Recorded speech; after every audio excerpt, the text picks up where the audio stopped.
Warning, this episode contains lots of spoilers. We warned ya. What's up, everybody, and welcome to TVCaptive.com presents the As Seen on TV podcast for The Originals, Season 1, Episode 18, The Big Uneasy. In this episode, the battle for the French Quarter continues. More. The witches try to get Esther's spellbook from Klaus. Shh. And Tiari bites the dust.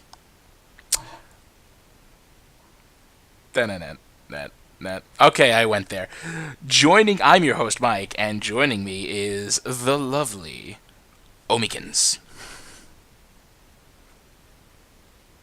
Hi. Hi. Tiari bit it. I liked him. He was kind of a pain in the ass, but I liked him anyway. He was one of the better original characters that they brought in, I think. He was very underdeveloped. Also, Dom is not here, as you can tell. He left us some lovely little thingies in the show notes, and I'm trying not to get I'm reading that little, intro. The witches try to get Esther's spellduke. It's spelled spellduke. And I almost read it. I wonder how many more are in these notes. But anyway, what'd you think of this episode, honey? It was a good comeback, I guess, from the week that it was on, or the couple weeks it was on break. I think it was like 2 weeks it was on break, maybe 3. Yeah, I mean, there was a lot of scenes. I wasn't really expecting them to pull out of the rafters or anything, but, it was really good. Actually was. Just a quick question at the beginning here. I've heard this mentioned from a couple people, Dom included, who watch this show, that they're getting a little tired of the same plot. Like, it's the fight for the French Quarter. That was the whole first half of the season. Then it seems like it gets settled, and now it's, no, it's still going on. You getting tired of it? You think they need to move things along a bit? They will next season. So we hope. As soon as that baby's born, it's not going to be a fight for the French Quarter anymore. It's going to be a fight to keep the baby alive or to kill the baby. That's where it's going. And I'm pretty sure by the end of the season, we go see the baby born, and then, little things will start turning up, and the French Quarter will get pushed to the back. Or, very last scene, you'll hear the baby crying in the distance after, she's screaming in pain, pushing baby out. Something like that, I expect. Yeah, I could totally see that coming. So, let's start up at the beginning. Okay, Monique is having communion with the ancestors. Visions. Yeah, oh my god, that bitch needs to die. Such a smug bitch. I hate her too. Anyway. R.E.P. Monique 2014. That's going to be a hashtag for the season finale. Anyway, Genevieve, according to Monique, needs to die because the ancestors want the harvest ritual, the reaping part of the ritual, to be completed, which means the fourth girl needs to be resurrected, and the only one stopping that from happening is our lovely redhead Genevieve. Do you feel like she's stalling? Because she says she'll sacrifice herself. Do you feel like she's stalling for her own motives? She really does have plans in motion, and if she dies, it stops completely. She stops, she's trying to gain power for the witches, but, if she dies, she's never going to get Klaus the spellbook of Esther. She's never going to get it. And the witches won't ever get it either. With her alive, they have things in motion. If she dies, they're just out of luck. They may have power, but Klaus can fucking knee drop him in the face or something. I don't know. Nah. That's probably why at the end the ancestors were like, no, keep her alive. She's got shit to do. She's got stuff to do. But speaking of which, she tries to steal Esther's spellbook in the middle of the episode when she thinks Klaus will be distracted. Did you expect that to go over well? No. I knew Klaus was gonna... He knew something was up from the moment she started bitching at him. And he's gonna put his guard up. Initially. So, immediately, instantly, he's just he's ready for that kind of twist because he's full of the twist himself, so he knows what to expect. Very true.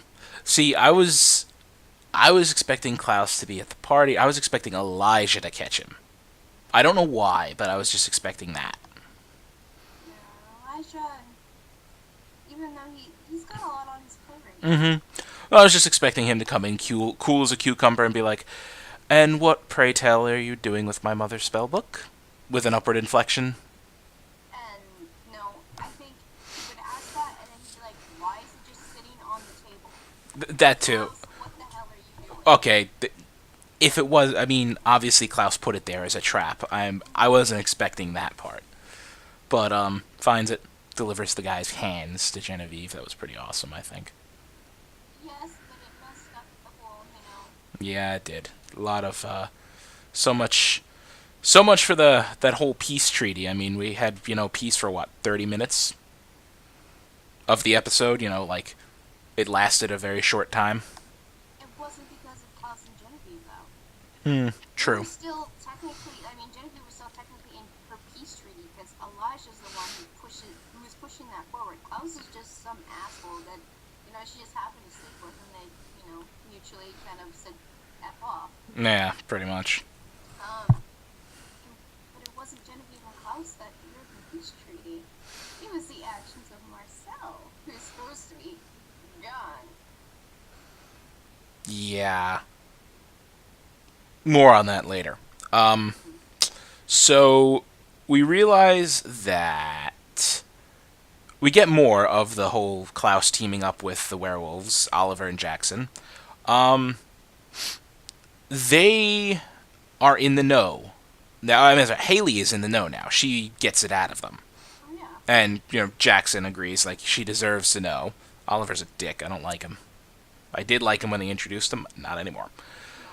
How long until Elijah finds out? He did find out this episode, though, right? No, I don't think okay, Klaus found out that Haley knows. Right. But Elijah found out that Klaus has been having secret meetings with the werewolves, but Klaus put the front up that he's trying to get to know his family. Yeah, the other side of his family, that's right.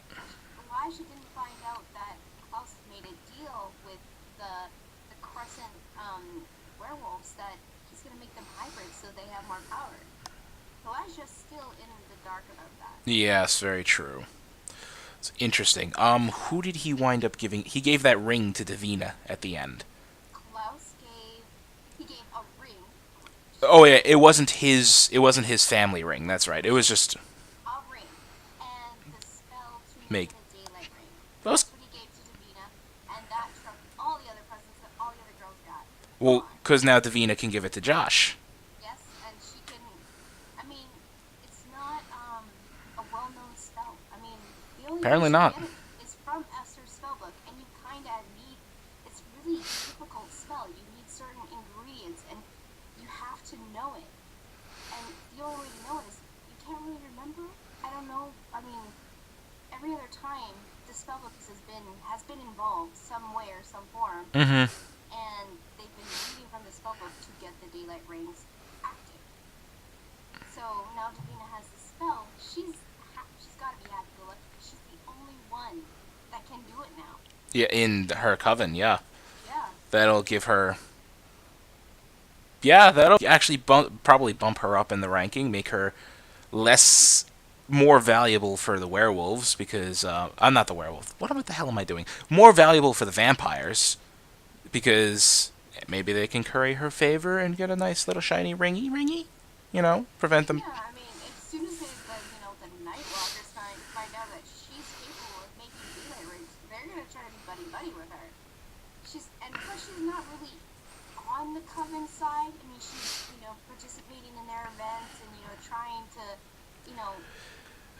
build up her reputation within the coven witches. Right. But she's still kind of, leaning out of that whole deal because even she can tell it's getting pretty shifty. She's more trying to not piss her ancestors off anymore. Yes, that's about it. Yeah, that's about it. I don't think she gives two shits about her coven. No. But yeah. Anyway, let's move along here. So the tourists were loving the whole blessing ceremony, what with earth, wind, and fire blessings, and the way it's worded in here, the earth, wind, and fire blessing, and I'm just thinking of 70s music now because I love that band. It would have been amazing if a song started playing by Earth, Wind, and Fire. But anyway, tangent. For us, the real excitement came during the offering ceremony. So, here's a couple things that happened. 4 major points. Davina was intentionally left out of all the offerings. Except for one, obviously, well, that comes later. Davina gets nothing. Monique, the smug, needs to die now, bitch, and the unnamed blonde girl in the middle. They get everything. Because that's how Genevieve made everybody do it. Exactly. Yeah. But, yeah, that's... Davina must not be happy. Well, that cat probably hurt her spirits a bit. It hurt her spirits, but she's back up on the top right now. And that is because of the second major event that happened here. Klaus gives his offering to Davina, which is the aforementioned ring with spell, and pardons Josh from... I mean, at first I thought, Josh, Klaus, same room, which has been avoided for like 8 or 9 episodes now. And the look on Klaus's face, I'm like, Josh, your head is about to be separated from your body in 3, 2, 1, I pardon you. Oh. I don't know how long that's gonna last, though. Me neither. I didn't expect that, though. I really didn't expect that. Did you? Not really. No. No. The way he said it, he was like, I should execute you, and then, like, 2 seconds later, you're pardoned. But I'm not. Yeah, exactly. It was just like, complete turnaround, and when Klaus is kind of, like, on a killing rampage, when he's ready to, start throwing down some bitches, he doesn't stop. No, he doesn't. It's weird for him to turn around and be like, no, it's okay. It's okay. It's okay. It's alright. It's cool. It's alright. It's cool. You're cool. It's cool. Event 3 of 4 is Cammy gives an offering to Genevieve. And says, I looked up your history, with your eyes, what I like, gives this whole, like, I thought this would go well with you. I looked, I found you were from this era. Gives her a lovely hairpin. I mean, a really nice hairpin, actually. Genevieve actually seems, genuinely grateful. She seemed really, like, appreciative and grateful of the gift. Mostly probably because it was hers at one point. Well, she says, I had one just like it, so... Exactly. I mean, she said it that way, and the way she said it, it's like, oh crap, this is mine. How did she get her hands on it? But Or maybe like, well, you know what, she's been dead for 100 years. Her possessions, who knows who they could have been passed down to, sold off to, and all that stuff. So the fact that Cammy found it in the first place, she was probably like, I used to love this hairpin, and I got it back. Like, wow, thanks! Like, jeez. And then she says, I'll try to help your uncle. yeah. So, back to the same question for the past couple episodes. Is there really any hope for Father Kieran, or is he SOL? I think I remember Klaus saying that there's always a loophole with magic. And Genevieve is insistent that there isn't. she's insistent probably because Klaus is a dick. True. If anybody else, if Klaus were not the one interacting with her and asking her, being nice to her, treating her like a human being, not a monster, I'm pretty sure she would try, at least. But I think it's going to come down to Davina actually curing him. Ooh, yeah, you know what? It might. I could see that happening. Davina finds, like, her legs and, the full well of her untapped power and figures it out. Oh, that's how you undo this hex. Boink! Yeah. Fourth event. Marcel's offering to the whole event. Bunch of Papatunde looking SOBs come drumming down the stairs. I'm like, alright, what is this? What is going on? Great. Yeah. I loved it. Like, since you started marching it, I'm like, oh, that's awesome. I'd like to see that. Then all of a sudden they start cutting their It's like, oh boy, shit, the blood. it's like, And then the words of long, and I'm like, Marcel, you genius. Well, it was like, they come down the stairs. Marcel Gerard sends this offering, and then slice. It's a spoon, don't worry. Slice. It's a spoon. And then all the vampires are like... Yeah, I know. It's like, It wouldn't have happened... Yeah. why would you invite vampires that would lose their team? I know, Elijah even said, no, no, and then the lights went out. Yeah, and then the lights went out. So I don't understand why. I just couldn't understand why vampires like that would be allowed into kind of a setting as, a peace setting when, they're on the brink already. I agree, and I mean, okay, one, Elijah probably wasn't expecting that shit. It doesn't matter. I know, doesn't matter. He's a smart guy, he should have known. He should have known, you're right. So, Marcel basically makes the first move. He kind of seems, he's definitely the underdog in this whole thing. Well, he has nobody, really. I mean, maybe the human faction is the real underdog because they're just ordinary people with no redeeming qualities whatsoever. They have a lot of throw with that one chick. True. She can actually do a lot. Okay, so anyway, Marcel's the underdog. Yet he's fighting like he is the top dog. He has to. He has to throw out that intimidation factor, otherwise he's, pathetic. Total, thumbs up of agreement, because, I mean, yeah, if he doesn't fight like he's not in charge. He is the furthest from in charge. He is down at the bottom of the ladder. But he's fighting like he is in charge, because if he doesn't, yeah, then he has to, otherwise he has no chance.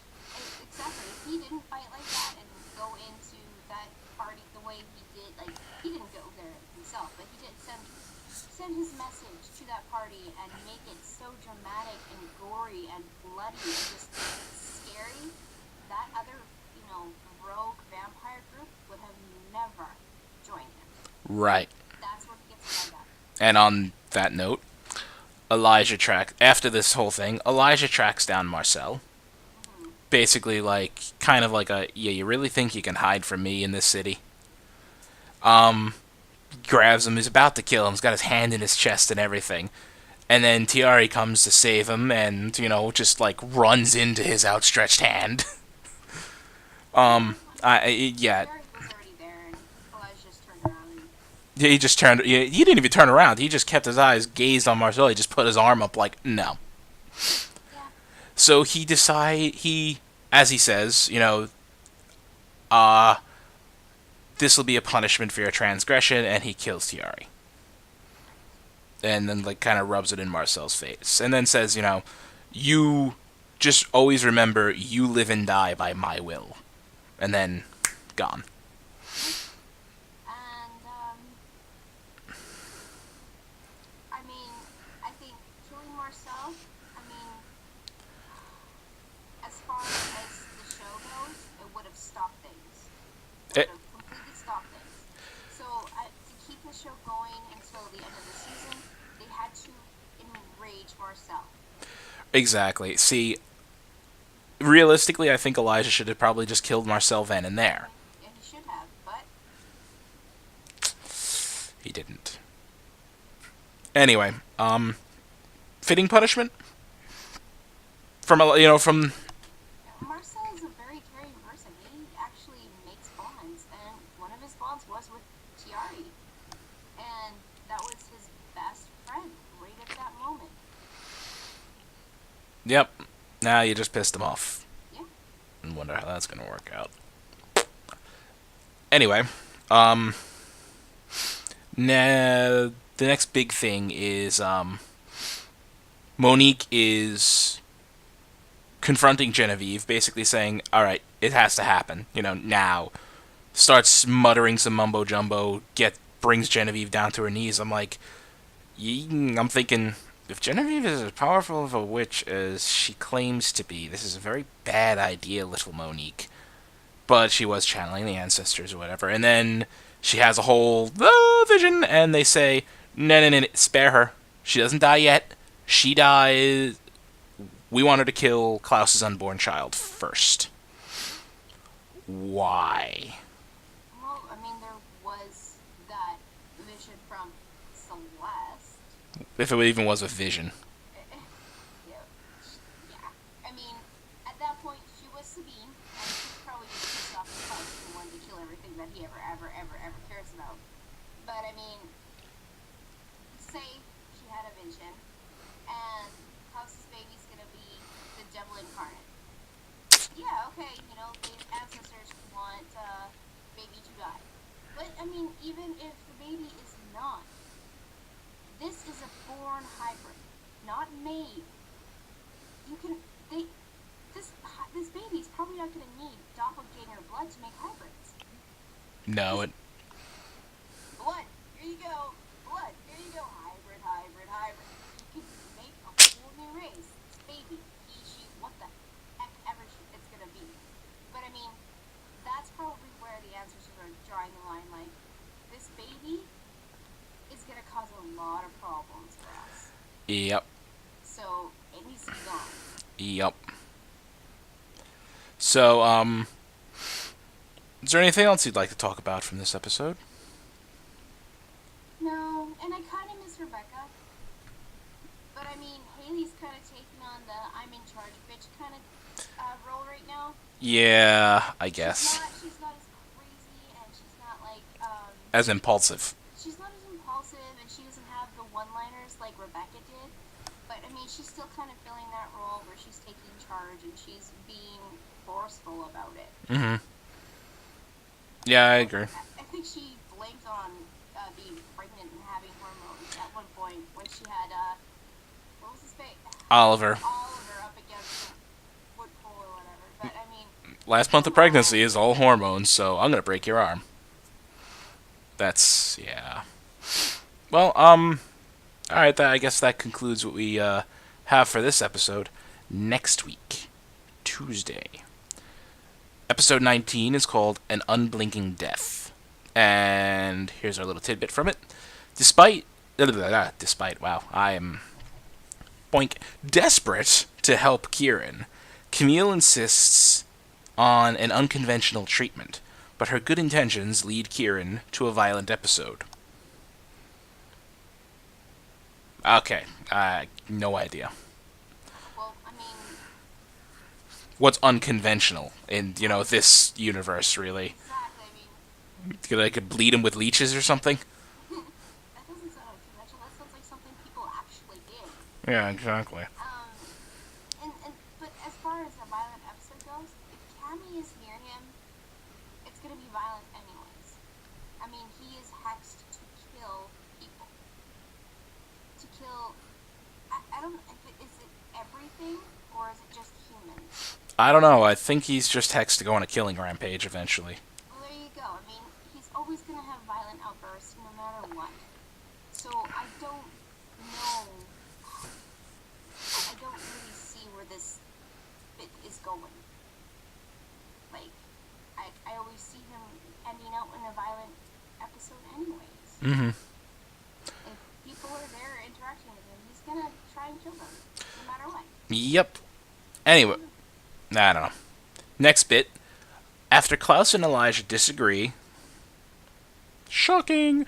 After Klaus and Elijah disagree over the best way to handle the Crescent Wolves, Elijah makes a trip to the bayou, where he is witness to a horrific explosion that only adds to the hatred and mistrust among the communities. Who sets the explosion off? Well, being that Klaus is working with them, Elijah is in love with their leader. The humans, they really don't, give a crap about their werewolves. Probably right now, they care about the vampires that happen at the celebration. I'm putting my money on the witches. Or Marcel.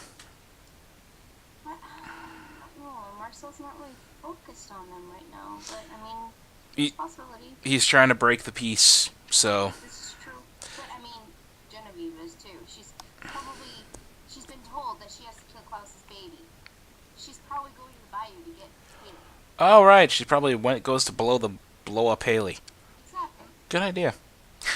Anyway, while Jackson and Elijah work to save the wounded, Haley learns a surprising piece of her family history from Marcel. So maybe Marcel is there? to do something, but Genevieve acted first. Who knows? I don't know. Any last closing thoughts on this or that coming episode? Anything about the series at all? I'm glad that they're going to keep this going, but I mean, yeah, it is kind of tiring to hear about the French Quarter over and over and over again. But like I said, it's going to come to an end soon. It's going to be focused on the baby very, very soon. It actually sounds like it's coming up rather quickly. I believe 22 episodes, and this is 18. There's 4 left. So, it's got to come. If the baby's going to be born this season, it's got to come quickly. Move your cursor. Okay. Yeah, this is true. Oh. She's ready to pop. Yeah, she is ready to pop, indeed. Well, as she said, last month of pregnancy, and I mean, if each episode matches up timeline-wise to real world, that's a month of episodes. So baby could be born season finale. Well, we already thought that. Yeah. Anyway, lady person who lives in my house, where can they find you aside from there? They can find me on Twitter at LadyVenom24, LadyVenom24. Right, that. You could find me at Thilladren, THILLADREN. I tried. Give me credit. You could find all of us and everything that we do on tvcaptive.com, as well as on Facebook, Google+, YouTube, Twitter, and you can even email us. It's all the same, ASOTV Podcast. You can follow us for more of your favorite podcasts, well, more podcasts for your favorite TV shows. If we're your favorite podcast, we're so moved. Leave us a comment, send us an email, leave us a tweet, anything. Did it right? Did it wrong? You hate that poster? I don't know. Tell us. My poster, not your poster. Your poster's better. You can't even see it behind the cat tree, but... No. Poster's more important anyways. Cat's right there. Random tidbits of information you didn't need to know. That's a spoon. I'm gonna shut up before I get hit. That's Omi. I'm Mike. Have a lovely whatever time of day it is. Yeah, you drink that orange juice. It's very tasty. I bet it is. It's just not a cookie, right? You want a cookie?